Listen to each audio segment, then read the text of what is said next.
This is a statue of Nnamdi Kanu with its arms chopped off. The real Nnamdi Kanu has disappeared. Eyewitnesses say security forces stormed his house in southeastern Nigeria in September. He has not been seen since. The army says he fled, but this man believes he was killed. Uchene Obizike is a member of the separatist IPOB, the indigenous people of Biafra. He has been on guard at his leader's house since it was raided and Kanu himself disappeared.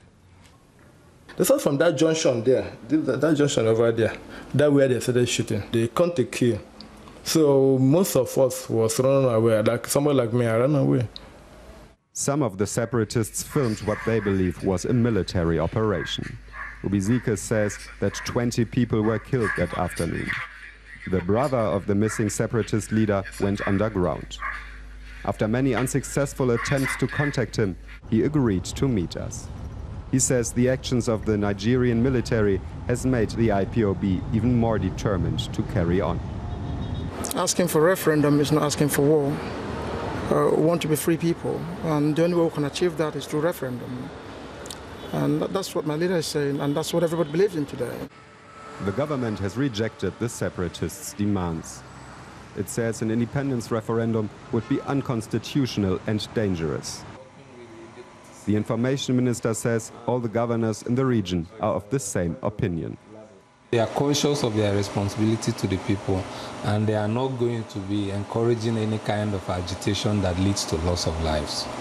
Fear of an escalating conflict is growing among the population. Nigerians in the southeast of the country have long felt sidelined and neglected, but many do not sympathize with the radical approach of the Biafran separatists. There's an increasingly harsh exchange of words on both sides of the conflict. Some supporters of an independent Biafra speak about the destruction of Nigeria. The government on the other side calls the separatist movement a terrorist organization. Most observers doubt that in the current political climate, a peaceful referendum would be possible. The memory of the Biafran War 50 years ago is still fresh here. The last time the region tried to break away from Nigeria, more than 1 million people lost their lives. Back then, Jambu Columbus fought on the side of the separatists. He still gets together with his old comrades to discuss the current political situation. The veterans are worried about the risks of holding a referendum too early. They've been keenly watching similar developments in other parts of the world. What Nigeria can borrow from Spain now is that the referendum can be stopped, the voting can be stopped and abrogated, and that anything can happen. These veterans are holding on to their dream of an independent Biafra, but not at any price. The tools of war, they say, must stay where they belong, in a museum.